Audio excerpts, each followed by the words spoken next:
안녕하세요. 네, 안녕하세요.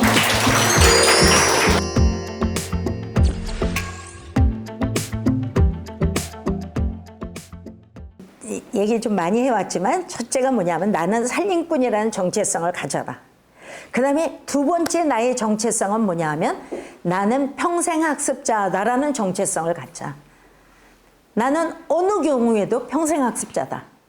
나는 배움을 놓지 않고 산다. 그래, 여러분 제가 예문 잘 듣는 것 중에 하나가 솔개가 수명이 80년이에요. 그런데 그 솔개가 40년이 되면 발톱하고 부리가 무뎌져요. 그러면 솔개는 그 부리를 바위에다 막 이렇게 상처를 줘요. 그래서 부리가 빠지게 만들어요. 그러면 부리가 3개 나와요. 3부리가 나오면 발톱을 빼요. 자기 부리로 자기 발톱을 빼. 그리고 발톱을 새로 만들어. 그리고 난 다음에 새 부리와 새 발톱을 가지고 40년을 더 살아서 솔개의 수명은 80년이라는 거예요. 나는 이게 우리한테 너무 적용이 되는 거야. 우리 인간에게도 어느 정도 해오면 배움이 있어야 그 다음을 또 살아갈 수 있는 거다. 그래서 어느 경우에도 여러분 내가 지난번 동영상에서 좀 얘기한 거지만 우리가 맨 처음 이 운동 시작할 때 제동초등학교를 열어가지고 제동초등학교 교실 하나가 전용 이거를 우리 커뮤니티 룸이라 그래서 지역사회 교실로 만들고 이 지역사회 교실을 만들어서 자 기타반을 합니다. 기타반 오세요. 재봉반을 합니다. 재봉반 오세요. 붓글씨반 합니다. 붓글씨반 오세요. 요 방을 가지고 이제 평생교육의 장으로 그때는 평생교육이라고 안 했어요. 사회교육, 성인교육을 장으로 만들었어요. 그걸 위해서 교문 앞에 서가지고 제가 그때 지금 하라면 못해요. 근데 그때는 부끄럽지도 않았는지 그 천장을 논해주면서 네 배우러 오세요. 배우러 오세요. 그러고 나눠줬어요. 3명 왔어요. 3명. 왜 그래요? 그때는 필요한 시대가 아니었어. 그때는 그게 필요하지 않았어. 그런데 여러분 지금은 어때요? 지금 이 코로나 시대 이전의 얘기입니다. 이때는 여성회관이 사람을 모집을 하는데 아파트 추첨하듯이 밤에 이불 깔고 여기서 다 자고 있다가 거기에 추첨에 응해야 돼요. 그럴 정도로 그 수용 능력보다 요구가 굉장히 많았던 이런 시대가 된 거예요. 그래서 우리는 배우지 않으면 안 되기 때문에 평생학습자로 살아가야 된다. 그래서 여러분 현대인의 죄가 3가지가 있는데 첫째는 뭐예요? 모르면서 배우지 않는 죄. 두 번째 죄가 뭐예요? 알면서 가르치지 않는 죄. 세 번째는 알기도 하고 배우기도 했는데 실천하지 않는 죄. 이런 3가지 죄를 진다는 거예요. 맞죠? 우리가 그런 죄를 지고 있어요. 이제 100세 시대예요. 노벨상도 옛날에는 45세가 평균 연령이었다면 지금은 80세가 평균 연령이에요. 이제 마지막 죽기 전까지 공부하다가 받고 가는 게 노벨상이 된 거예요. 지금은 계속 배우지 않으면 안 된다. 그래서 뭐라고 얘기해요? 학습하고 탈학습하고 재학습하는 게 반복적으로 이루어져야지 된다는 겁니다. 탈무드에 이런 말이 나와요. 세상에서 가장 지혜로운 사람은 어떤 경우에도 배움의 자세를 갖는 사람이다. 어떤 경우에도 배움의 자세를 갖는 것이다. 재밌는 얘기 있어요? 어떤 부인이 남편한테 얘기하는 거예요. 이렇게 어리석은 질문을 해요. 여보, 나하고 어머니하고 둘이 수영장 가서 둘 다 빠졌어. 저기 강가에 가서 수영하다가 둘 다 빠졌어. 그러면 당신 누구부터 건질 거야? 기대하는 건 나부터 건질 거라고 생각하고 질문했어요. 남편이 뭐라 그랬게요? 수영부터 배워라. 수영부터 배워라. 그리고 대비해라. 그렇게 수영부터 배우라고 얘기하는 거예요. 어떤 부인이 자기가 요리도 잘해. 그런데 그림도 잘 그려. 그래서 아이들한테 자랑하는 거예요. 엄마가 요리도 잘하고 그림도 잘 그리는데 이런 말을 네자로 표현해봐. 네자로. 그랬더니 한 아이가 있다가 금시초문. 그랬더니 또 한 아이가 있다가 자화자찬. 자화자찬. 그랬더니 또 한 아이가 있다가 과대망상. 엄마가 그렇게 말하는 거를 애들이 이렇게 표현해요. 금상첨화라는 말을 듣고 싶었는데 애들은 이렇게 말했다는 거예요. 이제 새로운 지식의 확보는 실존의 문제가 아니라 생존의 문제다. 이제는 배우지 않으면 안 된다. 그래서 저는 3D를 언제나 강조했어요. 3D. 첫 번째 D는 discover. 나를 발견해라. 찾아내라. 내가 뭐 잘하는지 찾아내라. 학교 때 찾아내지 못했으면 지금이라도 찾아내라. 두 번째는 development. 찾아낸 거 개발해라. 그리고 개발하고 세 번째는 개발한 거를 demonstration. 발휘해라. 그래서 여러분 이렇게 하려면 제일 중요한 게 자발적 배움이고 자발성이고 그 다음에 중요한 게 지속성이에요. 자발적이고 지속적인 게 평생 학습에서 우리가 붙잡고 가야 될 두 개의 생각이라는 거죠. 자, 이제 여기까지 얘기하고 이제 얘기 한 25분 정도 남았는데 그때는 우리가 이런 얘기를 좀 해야 되겠어요. 저에게 주어진 제목이 시민 리더십과 NPO의 사명이 이랬어요. 이 분야 제가 잘 모르고 우리 이따가 정윤재 선생님이 다 해주실 거니까 저는 길게 얘기할 수 없고요. 제가 일생 붙잡고 온 이 부분에서 붙잡고 온 생각은 뭐였냐 하면 피터 드러커라는 사람이 NPO의 사명을 두 가지로 얘기했어요. NPO의 사명. 내가 이걸 붙잡고 왔다니까요. 하나가 뭐냐 하면 사람을 변화시키는 거. 하나는 시민 정신을 키우는 것. 이게 들어있어요. 시민 정신을 키우는 거. NPO의 사명은 시민 정신을 키우는 거다. 사람을 변화시키는 거다. 그런데 제가 이거는 좀 잘못했네 라고 생각하는 거는 사람의 변화를 저는 능력에다만 초점을 맞췄어요. 능력을 얼마나 키우느냐, 능력을 키우느냐에만 변화를 맞췄는데 의식의 변화를 초점을 두어야 한다. 그래서 우리가 시민 리더십을 생각한 거예요. 이거는 의식의 문제지 능력의 문제는 아니다. 이렇게 생각한 거죠. 그래서 NPO는 사실은 국가에 대한 비판 기능을 가지면서 국가에 협력하는 기능을 같이 갖고 있어야 돼요. 비판도 하고 협력도 하는. 그래서 제가 이렇게 말 잘했어요. GO가 정부기구가 지자체가 예산을 가지고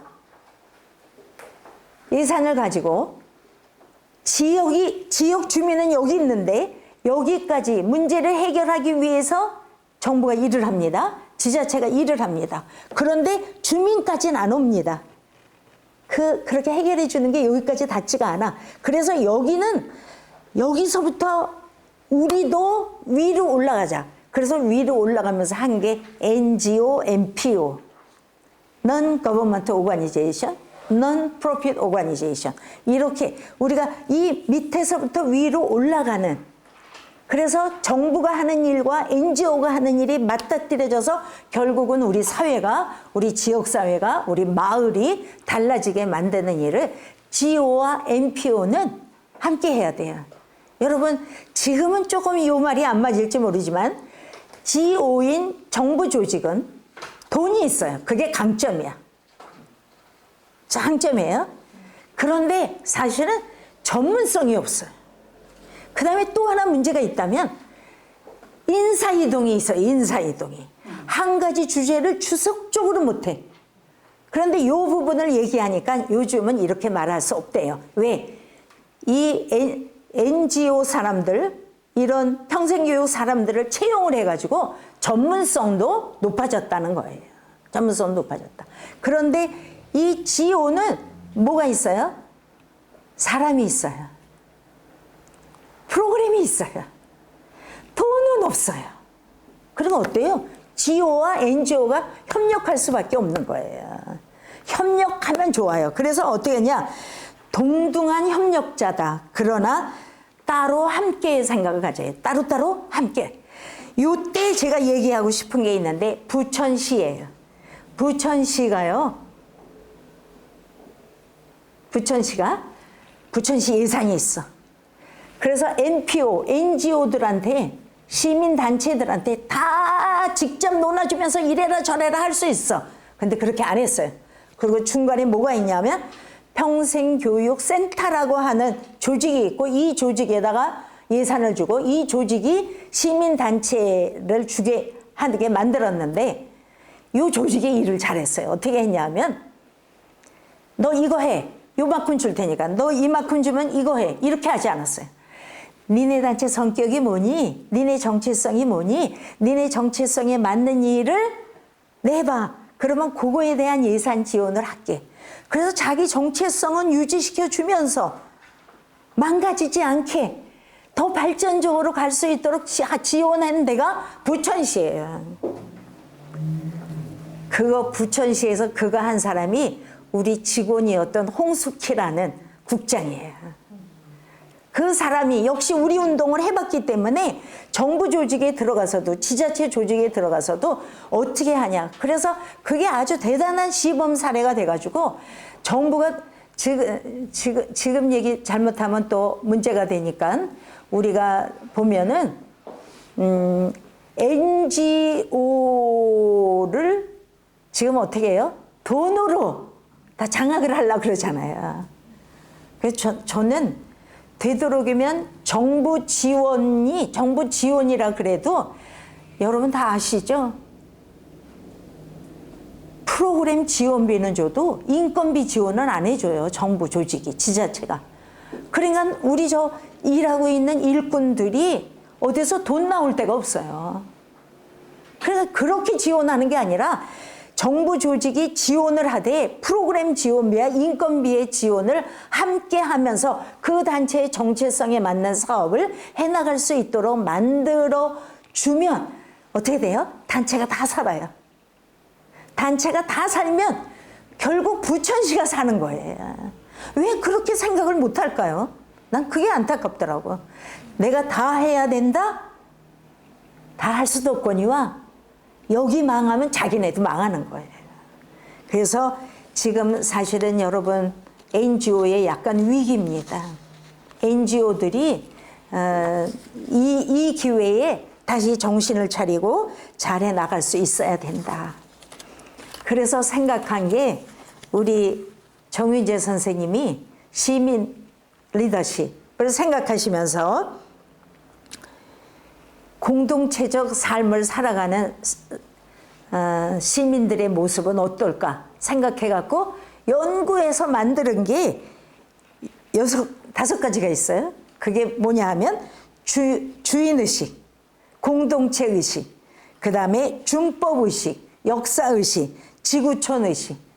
이따가 이제 말씀을 좀 해주시겠지만 이렇게 정리한 게 얼마나 잘 됐는지 모르는데 저는 여러분에게 정말 우리 단체가 이렇게 멋있었다. 그리고 얘기하고 싶은 것 중에 하나가 뭐냐 하면 우리가 2010년 11월에 대한민국 시민 리더십 지수 조사를 했어요. 우리가. 그렇게 멋진 단체예요. 그 자료를 요번에 보면서 야, 우리가 어쩌면 이렇게 대단한 조사를 했나. 김호영이라고 하는 사람이 조사를 우리 각 지역에 있는 단체들을 통해서 그 사람들이 직접 쓰는 수기법을 통해 가지고 조사를 했는데 너무 좋은 결과가 나왔어요. 나 그거 읽으면서 야, 가능성이 있다 우리나라는. 그런데 그 중에 요 내용을 가지고 요 지금 정윤재 선생님이 말씀하신 요걸 가지고 조사를 한 대목이 시민 리더십 의식과 실천 정도라는 걸로 이렇게 조사를 했어요. 조사를. 이 문장도 다 너무 참 멋지더라고요. 그래서 주인의식과 실천 그래 놓고 뭐라 그랬냐면 나는 대한민국을 사랑하고 자랑스러워한다. 나는 대한민국의 주인으로서 책임과 의무와 권리를 잘 수행한다. 이런 게 다 높게 나왔어요. 70점 이상의 점수가 나왔어요. 그거를 100으로 했을 때 이게 몇 점이 나오냐. 그러니까 이만큼 우리 괜찮은 시민들이잖아요. 이게 70점, 75점 이런 식으로 나왔고, 그 다음에 또 하나가 뭐냐 하면 공동체 의식과 실천이라는 제목으로 조사를 한 거에는 나는 이해관계뿐만 아니라 공공의 이익이나 다른 사람의 이해관계를 중요하게 생각한다. 이런 게 다른 거 다 많지만 제가 가장 점수가 높게 나온 이게 75점이 나왔어요. 이렇게 높게 나온 것만 제가 그냥 하나씩 짚어가면서 얘기를 하는 겁니다. 준법 의식과 실천에서도 나는 법을 지키는 것이 중요한 의무이며 책임이라고 생각한다. 이것도 77점, 점수가 높게 나왔어요. 이렇게 대답들을 물론 우리 회원들이 대답을 해줘서 그런지 모르지만 이렇게 점수가 좋게 나왔어요. 역사의식도 마찬가지로 내가 현재와 미래를 올바르게 살아가기 위해서는 역사를 알아야 되겠다고 하는 게 74점으로 가장 높게 나왔어요. 이런 조사를 지구촌 의식과 실천도 마찬가지로 나와 우리나라가 발전하기 위해서는 지구촌이 함께 발전해야 된다고 하는 의식 75점으로 높게 나왔어요. 이렇게 참 근사한 조사가 나와가지고 여기서 결론을 맺기를 뭐라 그랬냐면 시민 리더십 향상을 위한 개선 과제. 그래가지고 교육은 어릴 때부터 공공의식 교육을 해야 되고 협동과 상생 교육을 해야 되고 공정한 경쟁의식 교육을 해야 된다. 이거 연구에서 나온 결론으로 이런 게 나왔어요. 그 다음에 시민적인 과제는 이기주의, 개인주의 의식을 개선하고 나부터 솔선수범하는 게 제일이다. 나는 하지 않으면서 말로만 하려고 그러는 게 많잖아요. 근데 나부터 솔선하자. 남을 배려하고 존중하자. 그 다음에 기초 질서를 지키고 참여 의식을 강화하자. 이게 그 개선 과제가 나왔어요. 국가적인 과제는 공공의식 캠페인을 강화하고 사회 지도층의 솔선수범이 이걸 우리가 할 수 있다면 어떻게 할 수 있는지는 내가 모르겠지만 사회 지도층의 문제가 사실은 요즘에 심각한 문제죠. 그래서 사회적인 약자, 소외 계층을 배려하는 시스템을 갖춰야 된다. 여러분 다 아시는 얘기죠? 라인홀드 니버의 얘기잖아요. 도덕적인 인간과 비도덕적 사회. 나는 착한 사람인데 집단은, 공동체는 착하지 않을 수 있다는 거예요. 그리고 내가 생각하는 거는 착한 나가 모여서 공동체가 되면 나쁜 공동체가 되는 경우를 너무 많이 봐요. 경험해요. 그런 걸 많이 경험해요. 그렇기 때문에 개인적으로 도덕적인 사람은 집단이 되면 이기적으로 바꾼다는 거예요. 이기적이 된다는 거예요. 자기 이익과 얼마나 연관이 되냐, 내 이익에 도움이 얼마나 되냐로 생각한다는 거죠. 그래서 개인은 착하게 살았어도 우리는 착하지 않을 수 있다는 거예요. 우리는 착하지 않을 수 있다. 내가 경험한 거는요, 사람들이 악한 거에 더 빨리 동요되는 것 같아요. 옳고 착한 거는 받아들이기 싫은가 봐요.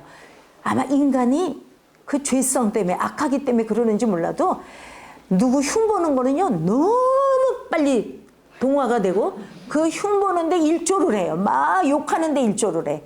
그런데 누구 칭찬을 하면요, 금방 입 다물어요. 그게 인간의 시기심인 것 같아요.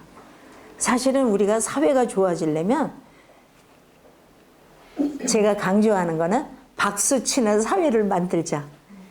그래서 우리 박수 치자. 누가 뭐를 해도 너무 잘했다. 누가 뭘 해도 잘했다. 박수 치는 사회를 만들면 좋겠는데 그렇지가 못해요. 인간이 악한 거를 더 좋아해요. 그래서 이런 단체가 필요한 거예요. 우리 같은 단체가. 그래서 여러분, 개인에서의 도덕이 사회 단위로서의 도덕으로 보장되지 않는다. 보장되지 않는다. 그래서 우리 존재에 두 층이 있는데 나와 우리. 내가 나. 그 다음에 나는 우리 속에 나. 그래서 두 층으로 되어 있다는 거죠. 이게. 그래서 뭐예요? 온전히 착하게 살려면 나도 착해야 되지만 우리도 착해야 된다는 거예요. 우리 NPO가 해야 될 일은 이 우리를 착하게 만드는 일을 하는 거지. 우리를 착하게 만드는 일을 하는 거예요. 그래서 착한 나들이 살려면 나의 사회적 집합인 우리가 더불어 잘 살아야만 내가 잘 살 수 있다는 겁니다. 자기 중심적인 가치를 공동체적 가치로 바꾸는 일이 NPO의 사명이 돼야 된다. NPO의 사명이 돼야 된다. 대한민국, 여러분 오늘도 우주로 쌓아 올렸잖아요. 대한민국 대단한 나라예요. 그게 뭐 세계에서 11번째라네요. 조금 성공 못했다고 우울해할 필요 없어요. 그렇게 시도했다는 게, 우리 기술로 시도했다는 게 우리가 대단한 나라라는 걸 내가 신문에서 읽으면서 아, 정말 이렇게 좋은 나라다. 우리 나라에 대한 자긍심을 가지고 자부심을 가지고 그리고 우리가 우리 지역사회에서 우리 가정에서 어떻게 구성원들을 행복하고 재미있게 살면서 서로 보듬어 주면서 살 수 있는 사회를 만들 거냐 하는 게 우리예요. 요만큼 더 배워서 능력이 키워주는 게 그렇게 중요하지 않다는 걸 저는 얘기하고 싶어요. 우리가 더불어 함께라는. 여러분 우리 지역사회 교육운동 맨 처음에 시작할 때는 교육학 하는 사람들 없었어요. 사회복지하는 사람들이 많았어요. 사회복지하는 사람들이 공동체라는 주제를 가지고 유능한 시민을 강조하지만 민주시민을 강조하면서 출발했던 데가 여기예요. 그러다가 어떻게 너무 교육으로만 치우쳤다는 게 늘 좀 약간 아쉬워했던 마음입니다.